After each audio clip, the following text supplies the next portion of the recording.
మనం మర్చిపోయి ఆనందంగా మొత్తము కళ్యాణంలో మునిగిపోయాం. వేదిక మీద ఉన్న పెద్దలు ఎవరు భోజనం చేయలేదు పొద్దుటి నుంచి. వాళ్ళందరూ అలా కూర్చొని ఉన్నారు. గట్టిగా జై శ్రీరామ్, జై శ్రీరామ్, జై శ్రీరామ్.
रघुरामपाद सरसीजरजो महिमानुभाव विस्तारमु श्री रघुरामपाद सरसीजरजो महिमानुभाव विस्तारमु वीर विक्रम विधारमणीयमु सत्कृपार सस्पार मनोज्ञमु आत्मपरिपालन गौरवमु पतिव्रता गौरव रक्षकं मगु श्री रघुरामपाद सरसीजरजो महिमानुभाव विस्तारमु वीर विक्रम विधारमणीयमु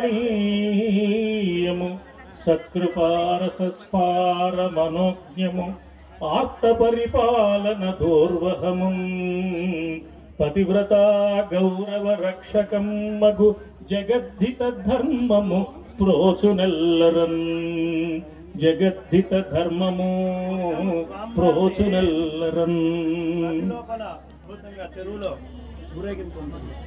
राजा रामचंद्रमूर्ति भगवान की जय శ్రీరామ్. అమ్మా, ఇప్పుడు కాసేపు అయిన తర్వాత ఈ ఉభయ దేవేర్ల యొక్క నౌకా విహారం, ఇందులో సామవేదం షణ్ముఖ శర్మ గారు తెలిసిన వాళ్ళు చేయలేపండి, గురువు గారు పెద్దలు తెలిసిన వాళ్ళు చేయలేపండి. సనాతన ధర్మ పరిరక్షణ కోసము ఆయన జీవితము ప్రతినిత్యము కేవలం ఉపన్యాసాలకే త్యాగమై ఈ ధర్మ పరిరక్షణలో చాలా పెద్ద పాత్ర తీసుకున్నటువంటి పెద్దలు వాళ్ళ సాయంత్రం ఉపన్యాసానికి వస్తున్నారు. మల్లాది చంద్రశేఖర శాస్త్రి తర్వాత అంతటి పెద్దలు శలాక రఘునాథ శర్మ గారు వారు వేదికకి రాబోతున్నారు. నిన్న వచ్చిన జొన్న విత్తుల వారు మళ్ళీ వేదికకి రాబోతూ ఉన్నారు. అలాగే ఎంతమంది ఉన్నారో చెప్తాను మీకు ఆశ్చర్యం వేస్తుంది. మామూలుగా వాళ్ళ టైము రాధా మనోహర్ దాస్ గారు ఊరికనే దొరుకుతారా మనం చూడాలి అనుకుంటే, అట్లాగే మా కరుణాకర్ సుబ్బున ఊరికనే దొరికేవాడు కాదు. ఇవాళ ఈయన దెబ్బకి చాలా మంది పారిపోతారు 2 రాష్ట్రాల్లో. తెలిసిన వాళ్ళు చేయలేపండి ఒకసారి, తెలియని వాళ్ళందరూ తెలుసుకోండి. ఎవరు కరుణాకర్ సుబ్బున, ఈ సమాజానికి ఆయన అవసరం ఎంత ఉంది. నేను ఒక కరుణాకర్ సుబ్బుననేనా, మా లలిత్ హిందూ జనశక్తి, గట్టిగా అమ్మా గట్టిగా, జీవితాన్ని ధర్మం కోసం త్యాగం చేసి పనిచేస్తున్నటువంటి వాళ్ళు. మా అమోఘ్ రిఫ్లెక్షన్ అమోఘ్ దేశపతి, ఒక్కసారి అమ్మ గట్టిగా. వీళ్ళ ఒక్కొక్కళ్ళు ఒక్కొక్క న్యూక్లియర్ బాంబు లాంటి వాళ్ళమ్మా. ఎక్కడ పడితే అక్కడ డిజాస్టరే, ఇంకా ఏమి లేదు. అవతల వాళ్ళు మాట్లాడటానికి అవకాశం ఉండదు. ఒకప్పుడు భర్త్ తోటి క్రిస్టియన్, ఈయన క్రిస్టియన్, లోపలికి వెళ్లి పుస్తకం అంతా చదివాక లోపల ఏమీ లేదండి, నేను అడిగేటటువంటి ప్రశ్నలకు ఎవరైనా సమాధానం చెప్పగలరా అని బయటకు వచ్చి పుస్తకాలు అచ్చు వేస్తే ఇప్పటికీ వీళ్ళకి సమాధానం చెప్పేటటువంటి నాదుడు దొరకలేదు. ఎవరైనా దొరికితే బాగుండు, చూస్తున్నాను నేను కూడా. సమాధానం చెప్పగలిగే వాళ్ళు లేరు. అలాగే మా అమోఘ్ నిరంతరము ఈ జాతీయవాదం ఒకటి తీసుకొని అసలు మన దేశం ఏమిటి, మన ధర్మం ఏమిటి, అనే దాన్ని ముందరికి తీసుకెళ్లడంలో ముందు ఉంటున్నటువంటి ముగ్గురు యువకులు మన నాయకంపల్లి ఈ క్షేత్రం నుంచి కూడా ఇక్కడి నుంచి శంఖారావం ఊదబోతూ ఉన్నారు. వాళ్ళు ఎక్కడికి వెళ్ళినా మీరు చక్కగా శృంగేరి వెళ్ళండి, జగద్గురువుల ఆశీస్సులతో ఉంటారు. జిఎస్ స్వామి వారి దగ్గరికి వెళ్ళండి, వారి పరిపూర్ణమైనటువంటి ఆశీస్సుల్ని పొంది ఉంటారు. అలాగే ఇప్పుడు మన నాయకంపల్లి నుంచి కూడా అయ్యా ఏ విషయం ఎవరు ఎక్కడ ఏ విధమైన అనుమానం కావాలన్నా ఇతరమైనటువంటి దాంట్లో గొప్పది ఏదైనా ఉంది అనే అనుమానం కొంచెమైనా లోపల ఉంటే దానికి వెంటనే సమాధానం ఇవ్వగలిగినటువంటి సమర్థులు గట్టిగా ఒకసారి కరతాళ ధ్వనులతో అలా ఒక 5 నిమిషాలు ముగ్గురిని ఈ సభని ఉద్దేశించి చెప్పవలసిందిగా కోరుతూ మా బాలా శ్రీనివాస్ గారిని వేదిక మీదకి ఆహ్వానిస్తూ ఉన్నా. మనందరి కరతాళ ధ్వనం వచ్చాం.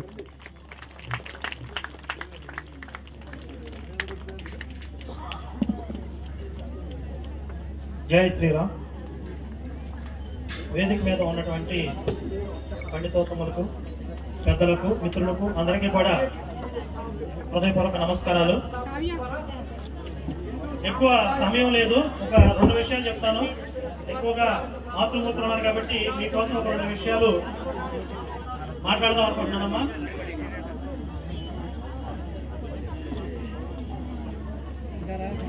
ఈ రోజు ఇక్కడ వైభవపేతంగా జరిగినటువంటి సీతారాముల వారి కళ్యాణం చూసాం. మరి విష్ణుమూర్తి యొక్క దశావతారాల్లో ఏ అవతారానికి లేనటువంటి ప్రాశస్త్యం, విశిష్టత ఒక రాముడికే ఎందుకుంది? అసలు రాముడు ఎక్కడా కూడా దేవుడిని చెప్పుకోలేదు, నాకు గుడి కట్టమని చెప్పలేదు, నన్ను పూజించమని చెప్పలేదు. ఆయన ఎలాంటి మహిమలు మిరాకిల్స్ కూడా చేయలేదు. ఒకవేళ మహిమలు మిరాకిల్సే ప్రామాణికంగా తీసుకుంటే కృష్ణుడిని మించిన మాయలోడు లేడు, ఆయన చేయని అద్భుతాలు లేవు. మరి అంతటి మహిమాన్వితులైనటువంటి కృష్ణుడి కన్నా కూడా రాముడి మీద ఎందుకు అంత ప్రేమ అంటే, ఒక మంచి మనిషి అంటే ఎంత ఉన్నత ప్రమాణాలతో జీవించాలి అనే దానికి మొత్తం మానవ జాతి అంతటికీ కూడా ఆదర్శవంతుడు, ఆదర్శ పురుషుడు ఒక శ్రీరాముడు. అలాగే కుటుంబ బంధాలు గాని, కుటుంబ విలువలు గాని ఇవన్నీ కూడా మనకు రామాయణంలోనే దొరుకుతాయి. మానవ జీవితానికి అన్వయం చేసుకోగలిగింది రామాయణాన్ని, సీతారాముల వారి యొక్క జీవితాలని. కనుక రాముడు అడగకపోయినా ఎంతమంది గుండెల్లో గుడి కట్టారు. ఏకంగా అయోధ్యలో రామాలయం సాధించడానికి కొన్ని వేల మంది ప్రాణాలు వదిలేశారు. అలాంటి రాముడికి దాసత్వం చేసినందుకు, రాముడికి నమ్మిన బొంటుగా ఉన్నందుకు హనుమంతుడిని కూడా దేవుడిని చేసుకున్నామా. హనుమంతుడు ఈరోజు చాలా మందికి ఆరాధ్యుడు. కనుక విచక్షణతో ఏది దైవికము, ఏది దైవ లక్షణము అని గుర్తించగలిగేటటువంటి జ్ఞానం మనకి తరతరాలకి పూర్వమే మన పెద్దవాళ్ళు మనకి ఇచ్చారు. అయితే దీన్ని కొంతమంది భ్రష్టు పట్టిస్తూ ఉన్నారు. అన్ని మతాల్లోకి కొన్ని ఎరలు వేసి కొన్ని ప్యాకేజీ ప్రకటించి అన్ని మతాల్లోకి తీసుకుపోతూ ఉంటారు. దీనికి ఒకటే గుర్తు, మనకు సహజంగా ప్రకృతిలో సహజ సిద్ధంగా లభించేటటువంటి వస్తువులు ఏవైతే ఉంటాయో, ఆహార పదార్థాలు ఉంటాయో అవి ఆరోగ్యానికి చాలా మంచివి. ఉదాహరణకి మీరు చెట్ల నుంచి పళ్ళు లభిస్తాయి, డైరెక్ట్ గా మనం పండు తింటే ఆరోగ్యానికి మంచిది. అది జ్యూస్ తీస్తే దానికి నాణ్యతకి కొంచెం తగ్గుతుంది. అదే ఆ తీపి కోసం ఆర్టిఫిషియల్ గా ఒక స్వీట్స్ తయారు చేసామనుకోండి, అది ఇంకా ఆరోగ్యానికి చేటు చేస్తుంది. అలాగే ఇంకా విపరీత పోకడంతో ఫాస్ట్ ఫుడ్ సెంటర్స్ అని వచ్చినాయి. అంటే చాలా ఫాస్ట్ గా ప్రిపేర్ చేసేస్తారు, చాలా ఫాస్ట్ గా ఆరోగ్యాన్ని పాడు చేసేస్తాయి, ఫాస్ట్ గానే జీవితం అంతమైపోతుంది. కాబట్టి సహజ సిద్ధంగా వచ్చినటువంటివి, ప్రకృతిలో లభించేవే ఆరోగ్యానికి మంచిది. అలాగే మన హిందుత్వం అనేది సహజ సిద్ధంగా వచ్చింది ప్రకృతిలో, దీన్ని ఎవరు కూడా తయారు చేయలేదు. రాముడికి పూర్వం కూడా హిందూ ధర్మం ఉంది, అంతకు ముందు ఉన్నటువంటి ఆది అనాది అని చెప్తాం. కాబట్టి మరి కొన్ని మతాలు ఉంటాయి. ఒక ఆయన వచ్చినప్పుడు ఒక మతం స్టార్ట్ అయింది, ఇంకొక ఆయన వచ్చినప్పుడు ఇంకొక మతం స్టార్ట్ అయింది. వాళ్ళకి పూర్వం ఆ మతాలు లేవు. మరి ఈ మతాల్లోకి ఆకర్షించే అంశాలు ఉన్నాయని చెప్పి కొంతమంది ఎరేస్తూ ఉంటారు, కొన్ని ప్యాకేజీలు ఇస్తూ ఉంటారు. ఎలా అయితే మాకు ఓటేస్తే మీకు అన్ని ఫ్రీ అన్నట్లుగా మీకు స్వర్గం ఫ్రీ అంటూ ఉంటారు. అయితే మీకు అర్థమయ్యే భాషలో చెప్పాలి అంటే, ఇప్పుడు మీరు చీరలు కొంటూ ఉంటారు, రేటు తక్కువ చీరలు కొంటే తొందరగా వెలిసిపోతాయి కదా. అలాగే ఈ విలువ తక్కువ మతాల్లోకి వెళ్తే మీరు కళావిహీనం అయిపోతారు. ఆ మతాల్లోకి పోయిన తర్వాత మీ ఇంటి ముందు ముక్కు ఉండదు, నుదుటి మీద బొట్టు ఉండదు. కాబట్టి రేటు తక్కువ చీరలు ఎలా వెలిసిపోతాయో, విలువ తక్కువ మతాల్లోకి వెళ్తే ఆ విధంగా కళావిహీనం అయిపోతారు. మరి మన కుటుంబాలు కానీ మన జీవితాలు కానీ కలకలాడాలన్నా, పచ్చగా ఉండాలన్నా ఇలాంటి ఆశ్రమాలు గురువుల యొక్క ఆశీస్సులు మనకి పుష్కలంగా ఉండాలి. సాక్షాత్తుగా శృంగేరి జగద్గురువుల యొక్క అనుగ్రహంతో ఇక్కడ నిర్మాణం అవుతున్నటువంటి ఈ తత్వాశ్రమం ఇక్కడ నుండి ధార్మిక కిరణాలు ఈ చుట్టుపక్కల గ్రామాలన్నిటికీ కూడా ప్రసరించి మనందరి జీవితాలు సంపూర్ణంగా సుభిక్షంగా ఉండాలని నేను మనస్ఫూర్తిగా కోరుకుంటూ జై శ్రీరామ్, భారత్ మాతా కీ జై. తర్వాత హిందూ జనశక్తి లలిత్ గారిని ఒక తన దివ్యమైన సందేశాన్ని ఇవ్వాల్సిందిగా కోరుతున్నాను. అందరికీ జై శ్రీరామ్. ఇంతమంది పెద్దలున్న వేదిక పైన నాకు మాట్లాడే అవకాశం ఇచ్చిన గురువు గారు శ్రీ బంగారే శర్మ గారికి, మిగిలిన పూజలందరికీ కూడా ఒకసారి శిరస్సు వంచి నమస్కారం తెలియజేస్తున్నానండి. యాక్చువల్లీ ఇక్కడికి వచ్చేప్పుడు ఇంతమంది మధ్యలో నాకు మాట్లాడే అవకాశం ఇస్తారని కూడా నేను ఎక్స్పెక్ట్ చేయాలి. ఎందుకంటే అందరూ అన్ని తెలిసిన వాళ్ళు, కానీ అవకాశం ఇచ్చారు. సడన్ గా మాట్లాడాలంటే ఏం మాట్లాడాలో కూడా తెలియట్లే. ముందుగా అందరూ దయచేసి మమ్మల్ని క్షమించాలి. ఎందుకంటే మీ అందరికీ తెలిసే ఉంటుంది, ఆవు కదా, ఎటు తిరిగి ఎక్కడి నుంచి మొదలెట్టినా చివరికి వచ్చేపాటికి మాత్రం ఆవు గడ్డి తింటుంది, పాలు ఇస్తుంది, పేడేస్తుంది. ఇదే చెప్పాలి. మేము కూడా అంతే. ఎటు పోయి ఎటు వచ్చినా మళ్ళీ బైబిలే చెప్పాలి, యేసు గురించి చెప్పాలి, మత మార్పిడి గురించే చెప్పాల్సి వస్తుంది. ఎక్కడికి పోయినా మాకు చివరికి రాముడు ఉన్న చోట కూడా ఇదే చెప్పాల్సి వస్తుంది. శాంతం పాపం ఏమనుకోవద్దు, అందరూ కూడా తప్పదు. ఇక్కడ ఒక మాట చెప్పాలండి, మనకి ఇప్పుడు దాకా కళ్యాణం చూసాం కాబట్టి కళ్యాణం గురించి మాట్లాడుతూనే ముందుకు వెళ్తాను. మీలో ఎంతమంది రామాయణం తెలుసు అంటే చేయొద్దుతారు చెప్పండి. చాలా మందికి తెలుసు కదా. రామాయణంలో మీకు నచ్చిన అత్యంత ధైర్యవంతమైన పాత్ర ఎవరిది? అందరికంటే ఎక్కువ ధైర్యవంతులు కదా. అందరూ చెప్పే పేరు రాముడు, హనుమంతుడు, ఇదే పేరు చెప్తారు. కానీ నాకు అత్యంత ధైర్యంగా కనిపించే పాత్ర ఎవరు అంటే మా సీతమ్మ తల్లి. గట్స్. ఎందుకు ఈ మాట చెప్తున్నానంటే రామాయణం చదివాకే మాట్లాడుతున్నా, రామాయణాన్ని అధ్యయనం చేసిన తర్వాతే మాట్లాడుతూ ఉన్నాను. అందరూ రాముడు ధైర్యవంతుడు అంటారు, కాదని ఎవరు అంటున్నారు? కానీ రాముడి కంటే ధైర్యవంతులు ఎవరు అంటే మా సీతమ్మ తల్లి. కారణం ఏంటంటే లంకలో దాదాపు ఏడాది పాటున్న నా తల్లి పక్కన రాముడు లేడు, ఆంజనేయుడు లేడు, బంధుమిత్రులు ఎవరూ లేరు, ఆదరించే దిక్కే లేదు. అయినా కూడా ఒక సంవత్సరం పాటు నమ్మకంగా ఉంది ఆ తల్లి, నా రాముడు వస్తాడని. అది ధైర్యం అంటే, రాముడి పట్ల నమ్మకం అంటే. మధ్యలో ఆంజనేయ స్వామి వచ్చి అమ్మా నిన్ను నా భుజాల మీద తీసుకెళ్లిపోతానంటే, పిచ్చోడా నీతో పాటు దొడ్డిదారం రావాల్సిన అవసరం నాకేంటి? ఆ రావణాసురుడు చేసిన తప్పి నేను చేస్తానా? నా రాముడు వచ్చి నన్ను ధైర్యంగా తీసుకెళ్తాడని చెప్పి కూర్చుంది. చూసారా తల్లి? ఏం చెప్పాలి ఆ తల్లి ధైర్యం గురించి? మామూలుగా మనం అందరం అనగానే, సీత అనగానే సినిమాల్లో అంజలిదేవి గారిని, నయనతార గారిని చూసినట్టు నోట్లో గుట్టలు కొట్టుకుని అట్లా ఏడుస్తూ ఉంటారు అనుకుంటాం. లేదండి, ప్రశ్నించే టైం వచ్చినప్పుడు, అడగాల్సిన సందర్భం వచ్చినప్పుడు సాక్షాత్తు రామచంద్రుని కూడా సీతమ్మ తల్లి చొక్కా పట్టుకుని నిలదీసింది. ఎక్కడ కాంప్రమైజ్ అవ్వాలా. అడిగే సందర్భం వచ్చినప్పుడు రాముడిని నువ్వేంది ఇంత నపుంసకుల్లా మాట్లాడుతున్నావు అని కూడా అంది. అంటే ఆ తల్లికి అడిగే టైం వచ్చినప్పుడు ఎంత ధైర్యంగా అడిగింది. సినిమాల్లో ఏడ్చినట్టు గుట్టలు గుక్కుని ఏడవటాలు ఇదే కాదమ్మ, సీతమ్మ పాత్రలాగా ప్రతి భారతీయ స్త్రీ కూడా ఉండాలి. ఆ ధైర్యం అందరిలో నిండాలి. లేకపోతే ప్రతి ఒక్కళ్ళ దగ్గరికి కూడా ఆడవాళ్ళని టార్గెట్ చేసుకుని ఒకడు సంఖలో సంచేసుకుని చేతిలో నల్లట్లో పుస్తకం పట్టుకుని వచ్చేస్తాడు. ఇంకోడు రొమాంటిక్ గా సెంటు కొట్టుకుని లవ్ జిహాదులు చేయడానికి వస్తాడు. ఎందుకంటే తేరగా దొరికింది భారతీయ ఆడవాళ్ళే అన్నట్టు అనుకుంటున్నారు ప్రతి యదవ కూడా. అలాంటి యదవల నుంచి మన స్త్రీమూర్తుల్ని కాపాడుకోవాలి అంటే మగాళ్ళందరూ కత్తులు పట్టుకుని తిరగటం కాదు, ఆడవాళ్లు సీతమ్మ తల్లిలాగా బ్రతకటం నేర్చుకోవాలి. అలా నేర్చుకుంటారనే ప్రతి సంవత్సరం మనం కళ్యాణం చేస్తున్నాం తప్ప వాళ్ళ పెళ్లిని మనం ప్రచారం చేయడానికి వాళ్ళకి మార్కెటింగ్ చేయాల్సిన అవసరం మనకు లేదు. ఎందుకంటే మనం చెప్పినా చెప్పకుండా, ఒప్పునా ఒప్పుకోకపోయినా కూడా వాళ్ళు లోకానికి ఆదర్శ దంపతులే. ఆ ఆదర్శ దంపతుల ఆదర్శాలు ఏమిటని మనం తెలుసుకుని మనం ఆచరిస్తామని ప్రతి సంవత్సరం ఇలా పెద్దలు జరిపిస్తా ఉన్నారు. ఈ రోజు అలాంటి వేడుకకి నన్ను పిలిచి నాకు మాట్లాడే అవకాశం ఇచ్చిన మా గురుదేవులందరికీ కూడా నేను ఒకసారి శిరస్సు వంచి నమస్కారాలు తెలియజేసుకుంటున్నాను. మీకు ఇక్కడ ఇంకొక విషయం తెలియాలమ్మా, ప్రపంచంలో ఈ సూడో త్యాగమూర్తులు ఎక్కువ మంది చలామణి అయిపోతున్నారు. అంటే దొంగ త్యాగమూర్తులు. వాడు చేసిన త్యాగం లేదు, పీకింది లేదు, కానీ వాడే ఈ దేశం ప్రపంచం మొత్తాన్ని కాపాడటం కోసం ప్రాణాలు ఇచ్చేసినట్టుగా ప్రచారం అవుతూ ఉంటుంది. అలాంటి వాళ్ళలో ఒకళ్ళు ఎవరంటే బైబిల్లో కనపడే యేసుక్రీస్తు పాత్ర.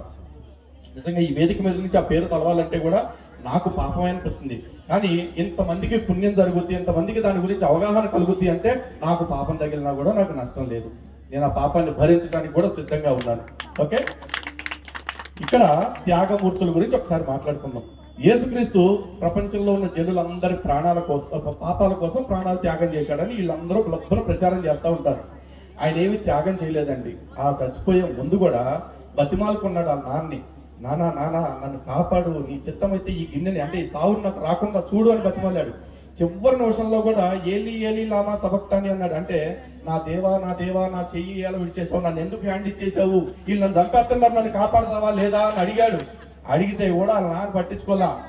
కానీ అప్పుడు దాకా తండ్రి అని చెప్పినాడు. అక్కడికి వచ్చేప్పటికి దేవా అని బతిమాలుకున్నాడు. అంటే ఏమో లాస్ట్ నిమిషంలో నిజం చెప్పకపోతే ఇక నన్ను అసలు బతికినవాడు మా దేవుడు అని చెప్పేసి ఆయనకు కూడా తెలిసిపోయింది. ఎందుకంటే వాళ్ళ నాన్న అంతా సైకోని ఆయనకు తెలుసు కాబట్టి. కానీ ఇక్కడ ఒక్కసారి రామాయణంలో సీతారాముల త్యాగం గురించి ఎప్పుడైనా మనం మాట్లాడుకుంటామా? ఎందుకంటే రాముడు సీతమ్మ తల్లి తిరిగి రాముల వారి దగ్గరికి వచ్చిన తర్వాత రాముల వారు సీతమ్మని అగ్ని ప్రవేశం చేయించారని చెప్పి ఒక ప్రచారం ఉంది బయట. నిజానికి రాముల వారు అగ్ని ప్రవేశం చేయించలేదు. సీతమ్మ తల్లి స్వయంగా అంటే వాళ్ళలాగా నేను చస్తానా బతుకుతానా అని ఆలోచించి ఎట్టగొట్ట నేను కాపాడతానికి ఎవరొకరు వస్తాడులే అని ఆలోచించి ఆవిడ అగ్నిలో దూకల. చాలా నా రాముడే లేనప్పుడు నాకు బతికేందుకు అని చెప్పేసి ఆవిడ అగ్నిలో దూకారు. కానీ వాళ్ళ నాన్నకలాగా ఈ దేవుడు అడిగినట్టు నానా నన్ను కాపాడంటే అగ్నిదేవుడు రాలా. సీతమ్మ తల్లి పాతిపత్యాన్ని క్యారెక్టర్ ని చూసి అగ్నిదేవుడు వచ్చేసి భద్రంగా తీసుకొచ్చి రాముల వారి చేతిలో పెట్టారు. అది సీతమ్మ తల్లి యొక్క గొప్పతనం. ఇక్కడ సీతమ్మ తల్లి గొప్పతనం చూసుకుంటున్నాం, మరి రాముడి గొప్పతనం గురించి మాట్లాడతామా? రాముడి గొప్పతనం కూడా ఇక్కడే మాట్లాడాలి. ఎందుకంటే రాముడు చేసిన అన్నిటికంటే గొప్ప త్యాగం. ఎందుకంటే సీత అంటే ఎవరో అనుకుంటారు, కాదు, రాముడి ప్రాణం సీత. ఆ ప్రాణాన్ని విడిచిపెట్టేస్తానికి సిద్ధపడిన వాడు రాముడు. ఎందుకంటే సీతమ్మ తల్లి రాముడి ప్రాణం అయితే ధర్మం ఆయనకి ప్రాణం కంటే ఎక్కువ. అంత గొప్పవాడు మన రామచంద్రమూర్తి. వీళ్ళు చేసిన త్యాగాల గురించి మనం కదా చెప్పుకోవాలి. ఎవడో అడ్డమైనోడు వచ్చి పుస్తకాలు పట్టుకుని వాడు చెప్తుంటే వాళ్ళు చేసింది త్యాగం అని చెప్పేసి ఆ విదేశీయుల యొక్క విష సంస్కృతిని మనం బుర్రకెక్కించుకుని మనం ఎన్ని గొప్ప గొప్ప ఆచారాలు మిస్ అయిపోతున్నామో చూడండి. మనం ఇవన్నీ మానేసి మన వాళ్ళు మతం మారిపోయి ఎండిపోయిన ఎడారులాగా ముఖాలను మార్చుకుంటున్నారు, పొట్లు కట్లు మార్చేసుకుని. వాళ్ళందరూ వచ్చి మన ఆచారాలను పెట్టుకుని ఈ మధ్య యేసు అష్టోత్తరాలు, యేసు సుప్రభాతాలు, వాళ్ళ పచ్చికూడు పాడి అని చెప్పేసి ఏదేదో చెప్పుకుంటా ఉంటున్నారు.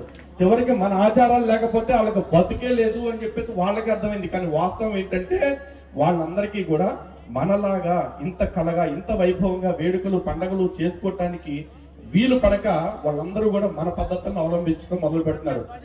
దీన్ని ఒక్క ధ్వజస్తంభాలు కాదండి, వాళ్ళు హారతులు అంటారు, కొబ్బరికాయలు అంటారు, గుండు కొట్టుకోవటం అంటారు, అలా దినం అంటారు, ప్రతిదీ పెట్టుకుంటా పోతా ఉంటారు. ఒక్క మాటలో చెప్పనా, కాపీ పేస్ట్ క్రైస్తవం వేస్ట్.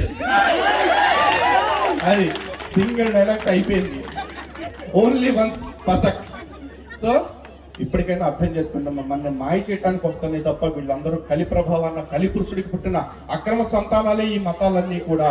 ఈ కలిని ఎదుర్కోవాలి అంటే మనకి ఎప్పటికైనా సరే మన రామచంద్రుడు మాత్రమే దిక్కు. ఈ మధ్య ఒక మిత్రుడు అడిగారు, అన్నగారు మీరు అన్ని బాగుంటాయి కానీ హిందూ సంఘాలు చేసే వాటిలో నాకు ఒక్కటి నచ్చట్లేదండి, మీరు జై శ్రీరామ్ అంటారు కదా, జై సీతారాం అంటే ఇంకా బాగుంటుందండి అని చెప్పేసి అన్నారు.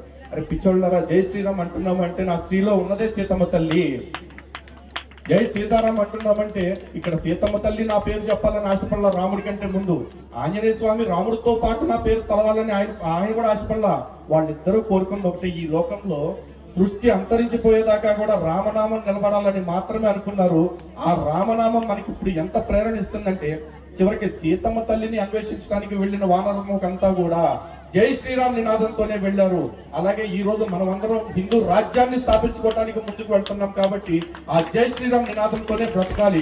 ప్రతి ఒక్కళ్ళు జై శ్రీరామ్ అనే పలకరించుకోవాలి. ఇద్దరు హిందువులు ఎదురు పడితే కూడా ఎలా అయితే ఒక ముస్లిం వాళ్ళ మతాచారం ప్రకారం పలకరించుకుంటున్నారో, ఎలా అయితే ఇద్దరు క్రైస్తవులు వాళ్ళ మతాచారం ప్రకారం పలకరించుకుంటున్నారు, మనం కూడా అదే స్థాయిలో పలకరించుకోవాలి.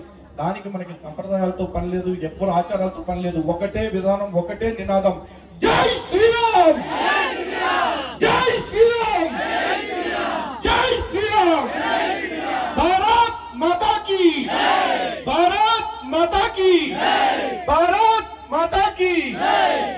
ఇది మాత్రమే మనకు రక్ష, మన దేశానికి రక్ష, మన ధర్మానికి రక్ష. జై శ్రీరామ్. ఒక చిన్న లేటెస్ట్ అప్డేట్.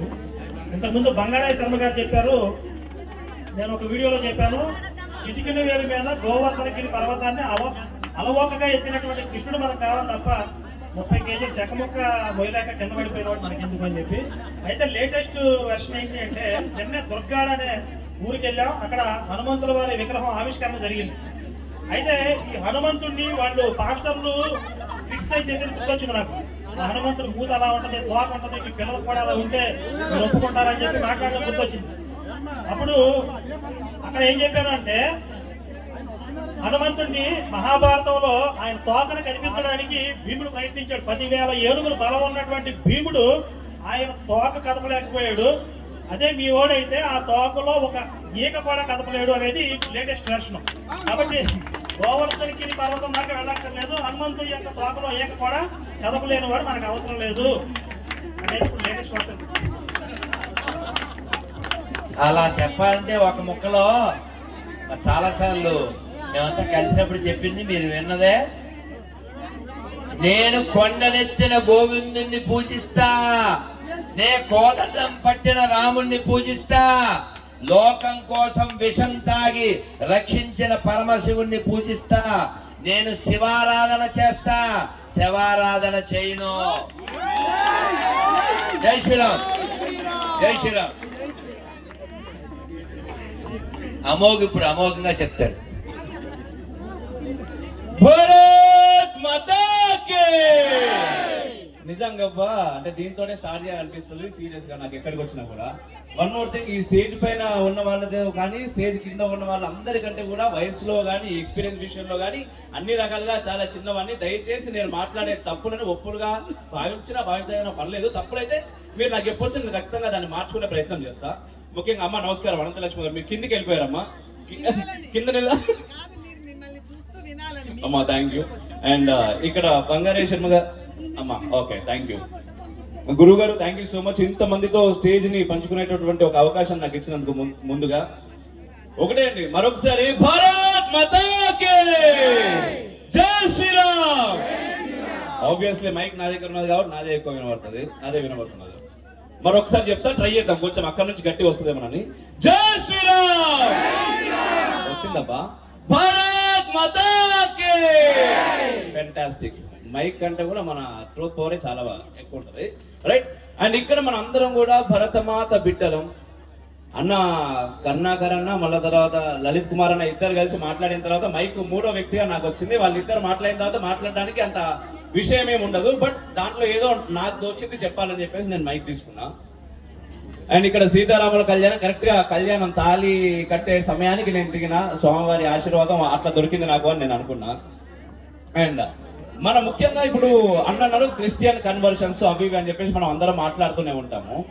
ఎంత ఏమనుకున్నా కూడా ఇక్కడ ఉన్న వాళ్ళందరం ఎవరమబ్బా? భారతీయులం, అవునా కదా? భరతమాత ముద్దు బిడ్డలం, ఖచ్చితంగా ముద్దు బిడ్డలం కాబట్టి ఇక్కడ ఉన్నాం. అండ్ అటో ఇటో మన మీద అలిగిర్రా, లేకపోతే పక్కోడు అది ఇస్తామో ఇది ఇస్తామో అని చెప్పిర్రా, కొంతమంది అటు వేరు పోయిన వాళ్ళను మన ఇంటి నుంచి మన పిల్లగాడో లేకపోతే పిల్లలు ఏదో అలిగో లేకపోతే మారాం చేసుకుంటున్నో బయటకు పోతే ఒకటి ఫస్ట్ ఏం చేస్తాం, బుజ్జగిస్తాం. అట్లా కాదురా మీరు బయటకు పోవద్దు లోపలికి రావాలి అని చెప్పి ఫస్ట్ది. రెండోది ఏం చేస్తాం, తల్లిదండ్రులు మీరు అందరూ చాలా ఎక్స్పీరియన్స్ ఉన్నారు, కానీ ఎవరి పనుల్లో వాళ్ళు బిజీగా ఉన్నారు కాబట్టి ఇప్పుడు మీరు సమాధానం చెప్పలేకపోతున్నారు, నేనే చెప్తా. దండిస్తారు, అటో ఇటో కొట్టైనా సరే మళ్ళీ ఇంట్లోకి తీసుకొస్తారు. ఎందుకంటే నువ్వు ఇంట్లో ఉంటే ఈ రోజు కొంచెం కష్టమైతుండొచ్చురా బాబు, మరి బయటకు పోతే నువ్వు ఈరోజు సంతోషంగానే ఉంటావు కానీ రేపు జీవితాంతం అడుక్క తినాలి. సో ఆ విషయాన్ని కొంచెం క్లారిటీగా మనందరం కూడా చెప్పే ప్రయత్నం చేయాలి. ఆల్రెడీ అన్నలు గ్రౌండ్ లెవెల్లో చాలా కష్టపడుతున్నారు. ఎట్ ది సేమ్ టైం దాన్ని మీరు కూడా మీ వివిధ మాధ్యమాల్లో అంటే నోటి ద్వారా అన్నిటికంటే ముఖ్యంగా చెప్పాల్సింది. సో మీరు కూడా మీ వాళ్ళకి అందరికి కూడా చెప్పాల్సిందిగా నేను కోరుతున్నా. మరొక విషయం, ఇంతకుముందు సీతారాముల గురించి చాలా గొప్పగా చెప్పింది లలిత్ అన్న. దానిలో ఇంకొక విషయం నేను యాడ్ చేద్దాం అనుకుంటున్నా. అంటే నాకు తెలిసిన, నేను చదివిన రామాయణం, నాకు అర్థమైన రామాయణం నుంచి, అంటే ఇప్పుడు ఎవరైనా అంటే సూడో సెక్యులర్స్ సోకాల్ లెఫ్టిస్ట్ అందరూ కూడా రామాయణం గురించి ఏం మాట్లాడతారంటే మీ రాముడు గర్భవతి అయినటువంటి సీతమ్మను అడవుల పంపేసిండు, అగ్ని ప్రవేశం చేయించిండు, అట్లాంటి రాముడు లాంటి వాడు నీకు కావన్నా. కొన్ని పాటలు కూడా వచ్చినాయి, ఐ లవ్ బ్యాడ్ బాయ్స్ అని చెప్పేసి, నాకు రాముడు లాంటి వద్దు అని చెప్పేసి పాటలు కూడా వచ్చినాయి. అంటే ప్రతి ఒక్కరికి ఏంటంటే మనం చాలా ఈజీగా దొరుకుతాం, ఎందుకు మనం ఏం మాట్లాడాం కాబట్టి ఎవరి గురించి. ఎందుకంటే మన ఫ్యామిలీ, నా భార్య, నా పిల్లలు, మా అమ్మ నాన్న, అంతకు మించి కుదిరితే చెల్లె, అన్న, తమ్ముడు, ఇవి చూసుకోవడానికే మనకు సమయం సరిపోదు. కాబట్టి అంతకు మించి మన దేవుడు ఉన్నాడు కదా, ఆయన్నే చూసుకుంటాడు అని వదిలేస్తాం. బట్ ఆయనకు మనం చూసుకోవాల్సిన అవసరం లేదు బేసిక్గా చెప్పాలంటే. బట్ మనం మంచిగా ఉండాలంటే ఆయనను మనం చూసుకోవాల్సిన అవసరం మనకే ఉన్నది కాబట్టి మనం చూసుకోవాలి.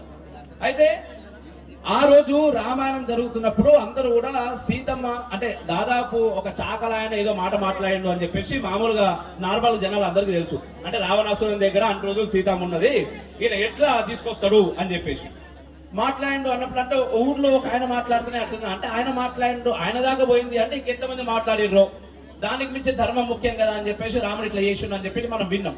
కానీ ఈ రోజు ఎవరు మాట్లాడినా కూడా, మన దాంట్లో ఎవరు మాట్లాడినా కూడా రాముడు చెడ్డవాడు సీతమ్మ నాటి పంపిండు అంటారు తప్ప సీతమ్మ అన్ని రోజులు అక్కడ ఉండి వచ్చినాక రాముడు తీసుకున్నాడు అని చెప్పి అనరు. అంటే ఆమె మీద కలంకం కలగకుండా దాన్ని మనకి ఎవరికి కూడా దాన్ని తూడిపేసేటట్టు నా బాధ్యత ఈయన రాముడు తీసుకున్నాడు అని నేను అనుకుంటాను. నాకు అర్థమైన రామాయణం అట్లా అనిపించింది. అండ్ ఇంకొకటి అమ్మా, ఇక్కడ తల్లులు ఎంతో మంది ఉన్నారు. ఇక్కడ అక్కడ అక్షంతాలు తీసుకుంటున్నారు, షడగోపం తీసుకుంటున్నారు, ఆశీర్వాదం కోసం చాలా గట్టి ఉన్నారు. కానీ ఈ ఒక్క మాట మాత్రం వినురు మీరు. అమ్మా వింటున్నారా మీరు? Thank you. ఈ మాట ఏంటంటే అమ్మా, నార్మల్ గా మనం ఇంట్లో పిల్లలు ఉంటారు, వాళ్ళు స్కూల్ ఖచ్చితంగా పోవాలి, టైం పొద్దున 9కి పోవాలి, సాయంత్రం 4కో 5కో ఇంటికి రావాలి. ప్రోగ్రెస్ కార్డ్ మనం చూస్తాం, మార్కులు మనం చూస్తాం. ఆ మార్కుల్లో ఎక్కడ ఏ ఒక్కటి తక్కువ వచ్చినా కూడా ఫస్ట్ ఏంటంటే నానా చదవండిరా, అరే చదవండిరా, మీ ఫ్యూచర్ కు బాగుంటుందిరా, చదవండిరా అని చెప్పేసి బతిలాడతారు, బుచ్చగిస్తారు. లేకపోతే కోప్పడతారు, నాన్నకు తెలిస్తే ఇట్లుంటది, నాన్నకు చెప్పన్నా అంటారు. అది కూడా దాడిన తర్వాత అమ్మనే చేతితోటి కొడుతుంది. అది కాకపోతే ఒక కట్టెను అదే పట్టుకొని కొట్టడానికి కూడా ప్రయత్నం చేస్తుంది, చివరికి కొడుతుంది. ఎందుకు? వాడి భవిష్యత్తు బాగుండాలి, ఈ రోజు చదివితే వాడు రేపటి నాడు మంచిగా బతుకుతాడు అనే ఒక ఉద్దేశంతో. సో అంత స్ట్రిక్ట్ గా మీరు అంటే ఒక 20 సంవత్సరాలు దాదాపు ఎన్ని సంవత్సరాలు చదువుతున్నారు? ఒక 22 సంవత్సరాలు చదువుతాడు. అంటే 650 ఇయర్ నుంచి 22nd ఇయర్ వరకు మాక్సిమం. ఆ తర్వాత ఏదో MBBS అంటే పీజీ స్పెషలైజేషన్ ఇంకో 2-3 సంవత్సరాలు ఎక్కువ. సో లైఫ్ లో ఒక 25 సంవత్సరాల గురించే మీరు ఇంత కటువుగా ఉంటే మన జీవితాన్ని గట్టిగా నిలబెట్టేది మన హైందవం అన్నప్పుడు మనం ఇంకెంత స్ట్రిక్ట్ గా ఉండాలి వాళ్ళ విషయంగా ఉండన్నా అవుతా. ఖచ్చితంగా మనం కొన్ని లాజిక్లు కొంతమందికి తెలుస్తుంది, కొంతమందికి తెలియదు. కొన్ని విషయాల్లో లాజిక్లు చెప్పాల్సిన అవసరం కూడా లేదు. ప్రతిదానికి సైన్స్ తోటి కంపేర్ చేసి నువ్వు బొట్టు పెట్టుకుంటే ఇది వస్తుంది, ఈ నరం నుంచి ఇక్కడికి ఇది గుంజుతుంది, ఇలా గాజులు వేసుకుంటే ఇది వస్తుంది, కాళ్ళకి పసుపు, బయట ఏది మన ముగ్గేస్తే ఏదో పక్షులు వస్తాయి అవి తింటాయి, ఇదంతా అవసరం లేదు, మనకి చెప్పాల్సిన అవసరం లేదు. నేను అమ్మ అని చెప్తున్నారు, వాడు నమ్ముతున్నారు కదా, వాడిని నాన్న నమ్ముతున్నారు కదా. నేను నమ్మ, నాకు ఆ టెస్టులు కావాలి ఈ టెస్టులు కావాలని ఎవడన్నా మాట్లాడుతున్నాడు, మాట్లాడితే ఏం చేస్తారు? చెప్పు తీసుకొని కొడతాడు, కొడుకైనా సరే కూతురైనా సరే కొడతాం కదా. మరి మన హైందవం విషయంలో, మన ధర్మం విషయంలో, మన దేశం విషయంలో ఎవడో వచ్చి ఏదో మాట్లాడుతుంటే మనం ఎందుకు దానికి మెల్ట్ అయిపోతున్నాం? వాడిని మెల్ట్ అయ్యేటట్టు మనం ఎందుకు చేస్తున్నాం? మనం గట్టిగా ఉంటే అమ్మ ఏం తప్పనుకోరి ఎప్పనుకోరి దయచేసి క్షమించుని, బట్ ఫాల్ట్ మాత్రం తల్లిదండ్రులనే ఉన్నది. దయచేసి ఖచ్చితంగా మీరు నన్ను క్షమించాలి, మరి అర్థం చేసుకోవాలి. ఒకటి తిప్పి మళ్ళీ అదే విషయం ఎందుకు చెప్తున్నా అంటే అన్కాన్షియస్ మైండ్ ఎక్కడో దగ్గర నేను చెప్పేది మీ బ్రెయిన్ లోకి వెళ్ళిపోతుందేమో, వెళ్ళిపోయింది ఇంప్లిమెంట్ చేస్తారేమో అనే ఒకే ఒక్క ఉద్దేశంతో నేను మళ్ళీ చెప్తున్నా. ఎక్కడికి పోయినా ఇదే చెప్తున్నా, దయచేసి మీ పిల్లలను రేపటి నాడు గట్టిగా నిలబెట్టాల్సింది మీరే. ఈ ధర్మం గట్టిగా నిలబడాలంటే వాళ్ళతోటి ఏం చేయాల్సింది కూడా మీరే. సో దయచేసి ఈ విషయాలు మీరు తీసుకోండి. ఏమన్నా నేను తప్పుగా మాట్లాడితే దయచేసి క్షమించండి. అండ్ మరొకసారి మీరు అందరు గట్టిగా క్లాప్స్ కొట్టొచ్చు. గురుగారు థ్యాంక్ యూ సో మచ్, ఈ అవకాశం నాకు ఇచ్చింది. అమోఘంగా చెప్పలే. నన్ను ఎలా చేశాడు తెలుసా? చుట్టూ ఫ్యాన్స్, పైన మాత్రం ఒక్క ఫ్యాన్ లేదు. ఆ వీడియో చూడండి, అలా ఉగ్గరం అనమాట. ఒక ఆయన కామెంట్ పెట్టాడు, ఇంతవరకు 124 నిమిషాలు ఇంటర్వ్యూ నేను స్కిప్ చేయకుండా చూసింది లేదు, ఇది మాత్రం చూశాను. అలా చేశాడు వేడిగా రూమ్ లో లైట్లు పెట్టి. అంటే క్వశ్చన్లు వేడి, లైట్లు వేడి, నా మీద దాడి. అమోఘం డాడీ ఆ విషయంలో మాత్రం అమోఘం. చాలా సంతోషం. ఈ నాయకంపల్లి ఇక పైన సీతానాయకంపల్లి కదూ, రాముడు వచ్చాడు, కళ్యాణం అయింది, అద్భుతం. అలాగే మీ అందరికి మేము చప్పట్లు కొడితే సరిపోదు, మీకు మీరే చప్పట్లు కొట్టుకోవాలి. ఎందుకంటే మా శక్తి సరిపోదు కాబట్టి. ఎందుకంటే 3 దాటినా మీ 3 పాడైపోకుండా ఇక్కడ ఉన్నారు కదా. 3 దాటినా అంటే ఆ పదం వాడకూడదు. కూటి కోసం, ఆహారం కోసం ఆలోచన లేకుండా అని ఇక్కడ ఎవరో స్వీకరించలేదు. కానీ మీరు కూర్చోవడం గొప్ప కదా. మేమేంటి ఇక్కడ పైన ఉన్న వాళ్ళకి ఎలాగా తప్పదో, మీరు జారుకోవచ్చు. ఆడికి వెళ్ళి తినేయచ్చు, ఇంకోటి చేయొచ్చు, దగ్గర చేరుకోవచ్చు. కానీ ఏమన్నా కానీ మాకు ఇక్కడ ఘనం ఏమిటంటే నాటు భోజనం, ఈ జనం, ఇది మాకు ఘనం. చాలా సంతోషం, చాలా ఆనందంగా. జై శ్రీరామ్.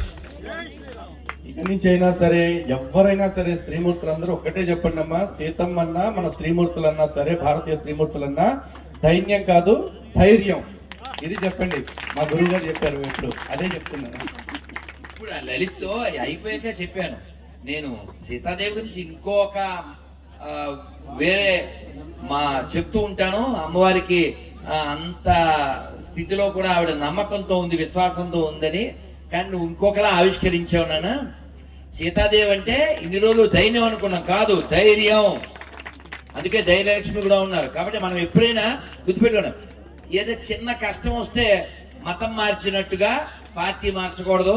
సీతాదేవి చూశారు కదా, సీతాదేవి ఎందుకు మనం గుర్తుపెట్టుకుంటామంటే ఆవిడికి రాముడు ఒక్కడే తెలుసు, మనకేమో రాముడు తప్ప అని తెలుసు. అదైనా అలా కాకూడదు అమ్మా. జై శ్రీరామ్.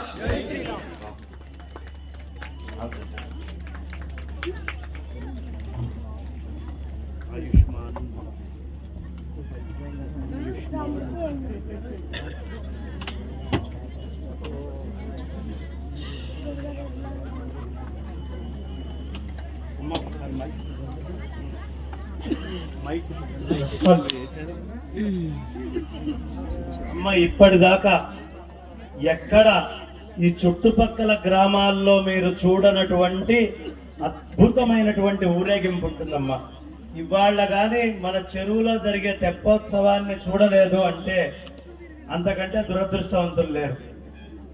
ఎంత బాణాసంచా పేలుతుందో ఎవరికి తెలియదు. అంత బాణాసంచా ఆగకుండా అక్కడ పేలుతూనే ఉంటుంది లోపల. ఇప్పుడు వీళ్ళంతా మామూలు బాణాసంచాలు పేల్చారా? ఎక్కడ చూస్తే అక్కడ. ఒకటే చెప్తున్నానమ్మా, భయపడాల్సిన అవసరం లేదు మనకి.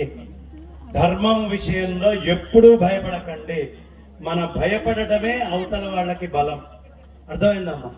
నేను నా స్టేచర్ లో నేను వచ్చి ఇక్కడ కూర్చొని వీళ్ళందరూ మాట్లాడితే అమ్మో నాకేమైనా ఇబ్బంది అవుతుందేమో, ఎవరైనా వచ్చి కష్టపెడతారేమో, ఇంకేమైనా జరుగుతుందేమో అని నేను అనుకుంటే నాకు ఎన్ని సమస్యలు ఉంటాయమ్మా, అవునా? కానీ ధర్మము కోసము అవతల నుంచి నేను మైకుల్లో మన దేవుళ్ళని తిడుతూ, మన దేవుళ్ళని వంకబెడుతూ, మా వీళ్ళకి ఇంతమంది దేవతలట, అవతల వాళ్ళ గొప్పతనం వాళ్ళదేదో వాళ్ళు చెప్పుకుంటే మనకి సమస్య లేదు. వాళ్ళు మన వాళ్ళ దగ్గరకు వచ్చి, ఈ హిందూ ధర్మాన్ని నమ్మే వాళ్ళ దగ్గరకు వచ్చి పనిగట్టుకొని మన చెవుల్లో వాళ్ళు చెప్తున్నప్పుడు మనకేమైనా చేత కాదా? ధైర్యం లేదా? భయస్థులమా? భయస్థులమా? మనం నిర్మోహమాటంగా మాట్లాడలేమా? ప్రపంచంలో అందరికంటే నిర్మోహమాటంగా మాట్లాడగలిగినటువంటి వాళ్ళం మనమే, ధైర్యంగా. అలాంటి మనము ఎందుకు స్తబ్దంగా ఉండాలి? తప్పు మాట్లాడితే ఎవరైనా నువ్వు తప్పు మాట్లాడుతున్నావు అని చెప్పగలిగే స్థితిలో ఉండాలి. ఈ వేదిక మీద నుంచి వీళ్ళందరూ మాట్లాడితే నేను తిరిగి ఏం మాట్లాడలేదు. ఎందుకు ఏమి అనకుండా ఎంకరేజ్ చేశానో తెలుసా అమ్మా? వాళ్ళొచ్చి మన వాళ్ళ చెవులో చెబితే మనం తిరిగి మాట్లాడాల్సిన అవసరం ఉందా లేదా? మీ ఇంట్లోకి వచ్చేవాడైనా, మీ ఇంట్లోకి ఎవడైనా వచ్చి ఇదిగోండి ఈ ఆస్తి మాది, ఈ పాస్తి మాది, ఈ సొమ్ము మాది, ఇది మాది అంటే మీరు ఊరుకుంటారా? వెంటనే అరిచి గగ్గోలు పెట్టి గొడవ చేస్తారా? చేయరా? వాడు మన ధర్మంలోకి వచ్చి ధర్మంలో దూరి నా ధర్మంలో ఉన్న రాముణ్ణి, నా ధర్మంలో ఉన్న కృష్ణుణ్ణి, నా పరమేశ్వరుణ్ణి వంకబెడితే నేనేమన్నా చవటనా చూస్తూ కూర్చోడానికి? చవటలైతే మాట్లాడకుండా ఉంటారు. ధర్మం విషయంలో తెగించాలి. ధర్మం విషయంలో ఆ ధైర్యాన్ని, ఆ దృఢత్వాన్ని ప్రదర్శించాలి. ఎవరైనా ఏ ప్రశ్న అడిగినా చెప్పడానికి సిద్ధంగా ఉన్నవాడు భయపడాల్సిన అవసరమే ఉందమ్మా. కాబట్టి ఏ విధమైనటువంటి వెనక, ఇప్పుడు మీకు తెలుసో తెలీదో, వీళ్ళతో నేను కలిసి ఇక్కడ కూర్చొని మాట్లాడితే పాస్టర్లు ఎవరు వాళ్ళని చూడరు. వాళ్ళందరూ ముందు నా వీడియో తీసుకొని వచ్చి నాకు సంబంధించినవి తయారు చేస్తారు. ఒక అభిమానము, ఓ భయము ఇంకో దానికి ఉంటే నేను పెట్టే ప్రతి వీడియో కింద క్రిస్టియన్స్, ముస్లింస్, కమ్యూనిస్టులు ఎక్కువ కామెంట్లు పెడతారు. ఎందుకయ్యా అంటే నేను టీవీ ఛానల్స్ లో వాదించేటప్పుడు ప్రధానంగా నేను వాదించేటటువంటి వాళ్ళలో క్రిస్టియన్స్, ముస్లింస్, కమ్యూనిస్టులు, హేతువాదులు, నాస్తికవాదులు. గోగినేని బాబు వచ్చాడు, 1, 2, 3 మళ్ళీ కనిపించలేదు. అట్లాగే కంచె ఐలయ్య వచ్చాడు, మధ్యలోనే నేను మాట్లాడుతుంటే సగంలోనే వేసి మైకులు తీసి వెళ్ళిపోయాడు. నేను ఇక్కడ చెప్తున్నా, కత్తి మహేష్ వాళ్ళ లేడు పాపం. వచ్చాడు, మాట్లాడాడు, మొత్తం ఇరుక్కుపోయి ఆ జీవితమే నాశనం అయిపోవడానికి మూల కారణం. ధర్మం విషయంలో ఎవరైనా మన దగ్గర మాట్లాడటానికి వస్తే నిర్భయంగా మాట్లాడండి. ఏ అవసరం ఉన్నా, ఇవాళ మీ అందరికీ ఓ మాట ఇస్తున్నా, హిందూ ధర్మం గురించి మీరు పోట్లాడి ఎక్కడికి వెళ్ళినా పోలీస్ స్టేషన్ దగ్గర నుంచి సుప్రీం కోర్టు దాకా తత్వం చారిటబుల్ ట్రస్ట్ ఈ రోజు నుంచి అయ్యే గొడవలకు ఖర్చు పెట్టుకుంటుంది. జై శ్రీరామ్. జై శ్రీరామ్. ధర్మం కోసం ఎంత దూరమైనా వెళ్ళండి, ఏం భయం లేదు, బెంగ లేదు. ఒక్కసారి గట్టిగా జై శ్రీరామ్. జై శ్రీరామ్. సినిమాలో ఒక్కొక్కళ్ళు 100 మందిని తీసుకొని రండి, ఒక్కొక్కళ్ళు 100 మంది కార్యకర్తల్ని. కలౌ సంఘే శక్తి. కలియుగంలో మనమందరం సంఘటితమై ఒకటై ఉంటే శక్తి. ఇక్కడ ఇప్పుడు 50,000 మంది కూర్చొని ఏం మాట్లాడినా ఎవరైనా వచ్చి మనల్ని ఏమైనా మాట్లాడగలరా? మరి అంతకంటే కోట్లలో 100 కోట్ల జనాభా ఉండి మన నోట్లో నాలుక లేని పరిస్థితుల్లో ఎందుకున్నాం? కలవట్లేదు. మనం ఓ దగ్గర కలవట్లా, నిల్చోవట్లేదు. ఓ ధర్మం కోసం మేమందరం ఉన్నామని ముందరికి వెళ్ళట్లా. అందరూ భయస్థులు, పిరికి వాళ్ళగా ఉన్నాం. ఆ పిరికితనాన్ని వదిలిపెడదాం, మన ధర్మం ముందు అడుగు వేద్దాం. గట్టిగా జై శ్రీరామ్. జై శ్రీరామ్. బంగారేశ్వరం గారు చెప్పింది ఏమిటంటే, మనం అందరం కూడా తగ్గద్దు ధర్మం విషయంలో. ఎందుకంటే శృంగేరి, శృంగం అంటే తెలుసా మీకు? కొమ్మురు, అవునా? మన అందరికీ మన ధర్మ విషయంలో కొమ్ములు ఉండాలి, అంటే గర్వం ఉండాలి. ఎందుకని మనం ఎప్పుడూ చెప్పుకుంటూ ఉంటాం, రాముడు మనవాడు, కృష్ణుడు మనవాడు, వ్యాసుడు మనవాడు, వాల్మీకి మనవాడు, ఆదిశంకరులు మనవారు, రామానుజులు మనవారు. ఈ తెలుగు నేలపై పుట్టిన అన్నమాచార్యుల వారు, నింబార్కాచార్యుల వారు, వల్లభాచార్యుల వారు, నారాయణ తీర్థులు, ఎందరో ఇటువంటి గొప్ప వారికి మనం వారసులం అయినందుకు మనం చాలా గర్వించాలి. అందుకని గుర్తుపెట్టుకోండి, శృంగం మనకుంటే వాడికి శృంగభంగం తప్పదు. అర్థమైంది కదా? జై శ్రీరామ్. జై శ్రీరామ్. సినిమాలో ఏదో అక్కర్లేని విషయానికి మనం ఇలా అంటుంటాం కదా, ధర్మం విషయంలో చెప్పాలి, తగ్గేదేలే. ఇంకో విషయం కూడా, నేను లలిత ఇప్పుడు మాట్లాడుకుంటూ ఉంటే అదే వాళ్ళ విషయం మనం మాట్లాడుతూ, వాడు సుప్రభాతం పెట్టాడు, లేకపోతే సూర్య నమస్కారం పెట్టాడు, సహస్రనామం పెట్టాడు. అలా ఎందుకు పెట్టాడు చెప్పండి? ఎందుకు పెట్టాడంటే వాడు కూడా మనకే పుట్టాడు. వాడేం బయటోడు పుట్టలే. ఈ పక్కనే గండేపల్లి అని ఒక ఊరు ఉంది, ఆ ఊళ్ళో కర్ణ కుమార్ ఒక గొర్రె, వాడు మనకు పుట్టినవాడే. వాడిని నెల రోజుల నుంచి అడుగుతుంటే వాళ్ళ నాన్న పేరు చెప్పట్లే. వాళ్ళ నాన్న పేరు చెప్పించలేకపోయింది. నేను ఎందుకు చెప్పించలేకపోయింది తెలుసా? వాడు వాళ్ళ నాన్న పేరు చెప్పంటే, ఎందుకంటే పేరు ముఖ్యం కాదు అంటాడు. నేను నీ ఆస్తి అడగలేదురా, నీ డబ్బులు అడగలేదు, ఫ్లాట్ అడగలేదు, ఆ సార్ పేరు చెప్పండి. వాళ్ళ నాన్న పేరు ఎందుకు చెప్పట్లేదు తెలుసా? చెబితే వాడు కూడా మనకే పుట్టాడు అని ఒప్పుకోవాల్సి వస్తుంది. అది భయం. అందుకని ఎవడైనా మన దగ్గరికి వస్తే, మన ఇళ్ల దగ్గరికి వస్తే, అది ఇది ప్రచారం చేస్తే అసలు కంగారు పడకండి. వాళ్ళంతా మనకే పుట్టారు అని వాళ్ళకి చెప్పండి చాలు. వాడి పేరు, వాళ్ళ నాన్న పేరు అడగండి, అయిపోతుంది. జై శ్రీరామ్. జై శ్రీరామ్. జై శ్రీరామ్. పర్టికులర్ గా అందరూ ఊర్లో ఉంటున్నారు కాబట్టి ఊర్లో జరిగే ఒక సమస్య గురించి చెప్పాలి. ప్రతి వాడు మన దగ్గరికి వచ్చి 2 మాటలు చెప్తారు. హిందూ ధర్మంలో కులం ఉంది, మనువాదం అండి, తొక్కండి, తోలండి అని చెప్పేసి చెప్తారు. ఇక్కడ ఇంతమంది వచ్చారు, దగ్గర దగ్గర 1500-2000 మంది ఉన్నారు. ఇందాక ఎవరినన్నా ఒక్కళ్ళని ఇక్కడ ఉన్న ఏ అర్చక స్వామి అయినా సరే, కళ్యాణం జరుగుతుంది, మీ కాస్ట్ ఏంటమ్మా ఇప్పుడు అడగటం చూసారా? ఏం అడగలేదుగా. దేవుడి దగ్గర మనం అందరం సమానమేగా. కానీ వాళ్ళు వచ్చి మాత్రం ఆ కులం అనే కొంపటే మన మధ్య పెడతానికి తయారవుతా ఉంటారు. అప్పుడెప్పుడో ఒక 1000 సంవత్సరాల క్రితం ఏదో జరిగింది, 2000 సంవత్సరాల క్రితం ఏదో జరిగింది. అప్పుడు కూడా ఎవడో చూసి వచ్చిన వాళ్ళు కాదండి వీళ్ళు ఎవ్వరు కూడా. ఏదో ఒక రకంగా హిందువుల్ని విడగొట్టాలి, హిందువుల్ని చెడగొట్టాలి, పడగొట్టాలి కాబట్టి ఇట్లాంటి కథలన్నీ చెప్తా ఉంటారు. దయచేసి ఆ ట్రాప్ లో ఎవరూ పడకండి. సనాతన ధర్మంలో ఇందాక చెప్పే కదా రామాయణం గురించి, క్యారెక్టర్ మాత్రమే ఇంపార్టెంట్, ధర్మం గురించి మాత్రమే ఆలోచిస్తుంది మన సనాతన ధర్మం తప్ప కాస్ట్ గురించి ఆలోచించదు, కాంటాక్ట్ గురించి మాత్రమే చూస్తుంది. జై శ్రీరామ్.